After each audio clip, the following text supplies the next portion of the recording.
హరి ఓం. సత్యం బ్రూయాత్ ప్రియం బ్రూయాత్ కార్యక్రమానికి స్వాగతం.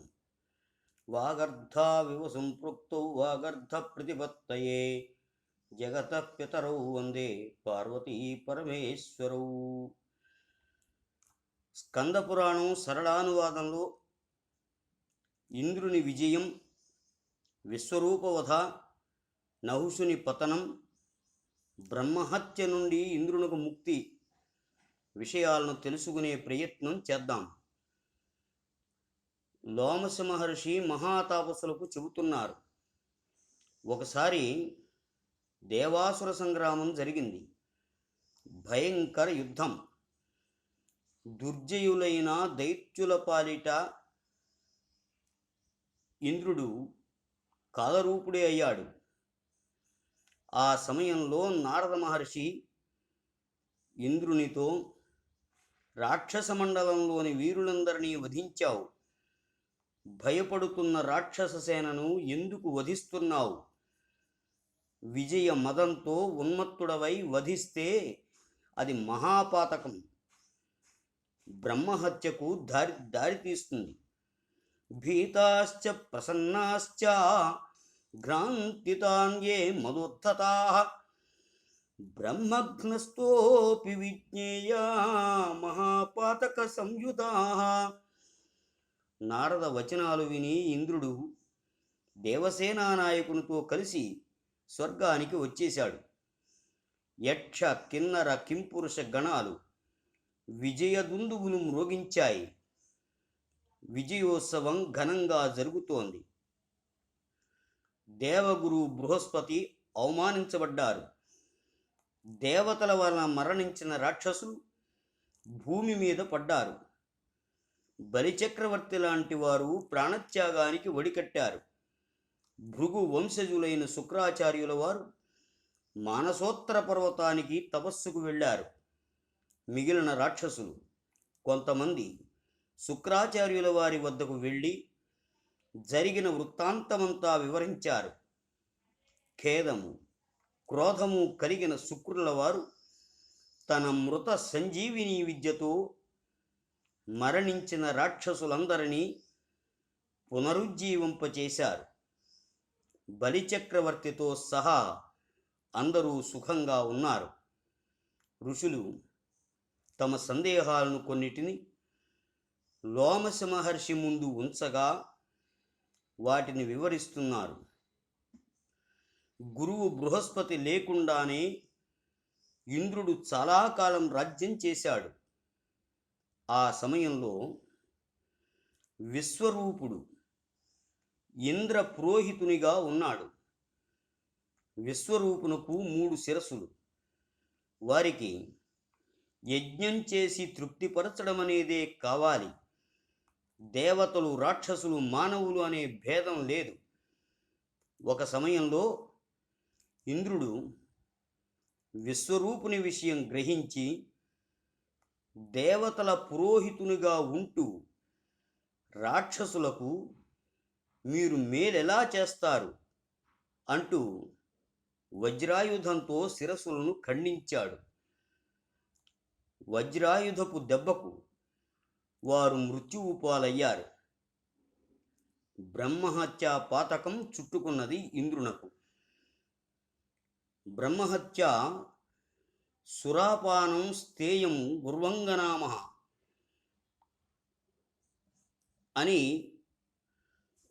ఈ విషయాల వల్ల గురువును గౌరవించడం, విష్ణునామ కీర్తన బ్రహ్మహత్యాపాతకానికి పరిష్కార మార్గాలవుతాయి. విశ్వరూపుని వధించిన కారణంగా ఇంద్రునకు బ్రహ్మహత్యాపాతకం అంటుకున్నది. బ్రహ్మహత్యా పాతకం నుండి తప్పించుకోవడానికి ఇంద్రుడు పరిగెడుతున్నాడు. వెంబడిస్తోంది బ్రహ్మహత్యా పాతకం. నీడలా వెంటాడుతోంది. పరిగెడుతూ పరిగెడుతూ లోతైన నీటి మడుగులో పడ్డాడు ఇంద్రుడు. అనేక సంవత్సరాలుగా కొన్ని జలచరాలు అక్కడ నివాసముంటున్నాయి. అటువంటి ఆ మడుగులో ఇంద్రునకు కొన్ని సంవత్సరాలు గడిచిపోయాయి. ఇంతలో భయంకర అరాచకం స్వర్గంలో చేరింది. దేవతలు, తాపసులు అందరూ చింతించారు. రాజును బట్టే రాజ్యంలోని ప్రజలు ఉంటారు. అదే చెబుతున్నారు.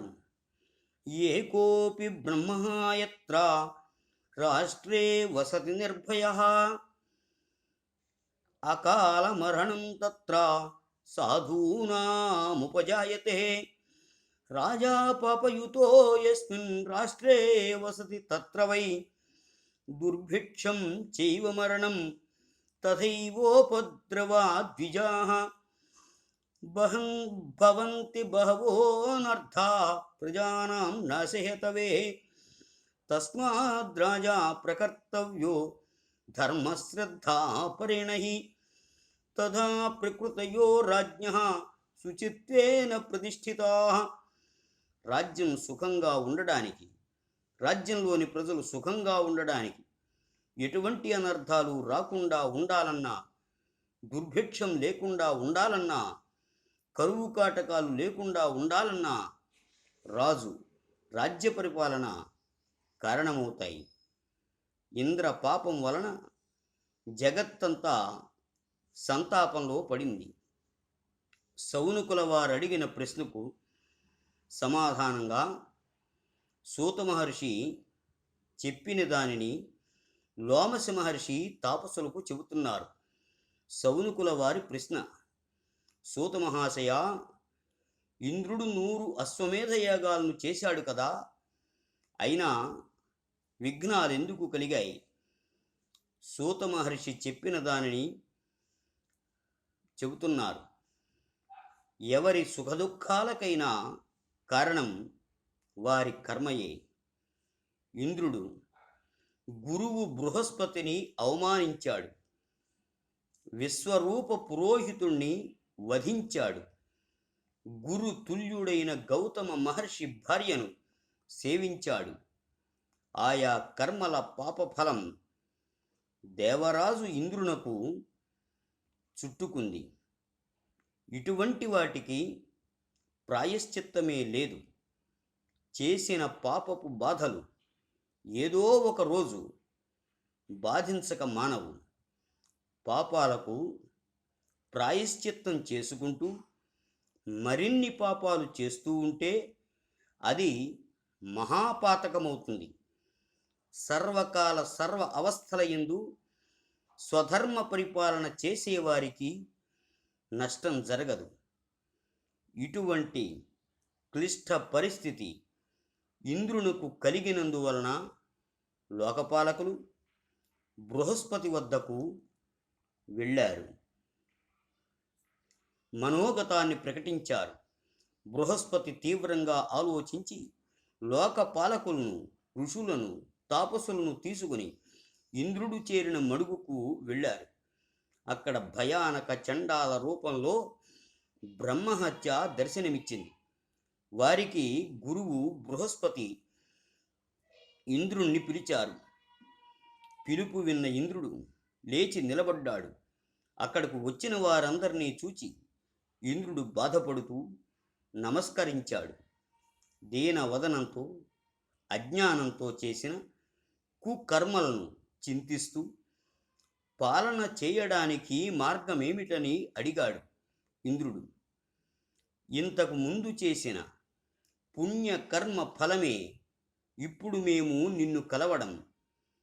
కేవలం భోగం అనుభవించడంలో పుణ్యఫలం మొత్తం అయిపోయింది. ఏ ధర్మశాస్త్రంలోనూ బ్రహ్మహత్యకు సంబంధించి ప్రాయశ్చిత్తం కానరావడం లేదు. బ్రహ్మహత్యకు ప్రాయశ్చిత్తం లేదు. స్వ ఇచ్ఛాపూర్వకంగా చేసే పాపానికి ప్రాయశ్చిత్తం లేదు.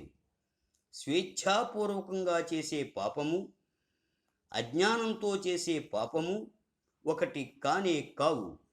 విషయ భేదంతో 2 రకాల పాపాలకు ప్రాయశ్చిత్తాలు చేసుకోవలసిందే. అజ్ఞానంతో చేసిన పాపాలకు విశేష ప్రాయశ్చిత్తాలు ఉన్నాయి. నువ్వు తెలిసి పండిత పురోహిత బ్రాహ్మణుని విశ్వరూపుని వధించావు. దీన్ని నివారించడానికి ఎటువంటి ఉపాయం లేదు. మృత్యువు ఆసన్నమయ్యే వరకు ఈ మడుగులోనే ఉండవలసి ఉంటుంది. 100 అశ్వమేధ యజ్ఞాల పుణ్యఫలం బ్రాహ్మణ వధతోనే పోయింది. గుంటలోని నీరు తోడుతూ ఉంటే అయిపోయినట్టుగా పుణ్యఫలం మొత్తం అయిపోతూ ఉంటుంది. ఇదంతా బృహస్పతి ఇంద్రునితో చెప్పారు. ఇంద్రుడేమన్నాడు, ఏం జరిగింది మరునాడు తెలుసుకుందాం. స్వస్తి. శుభం భూయాత్.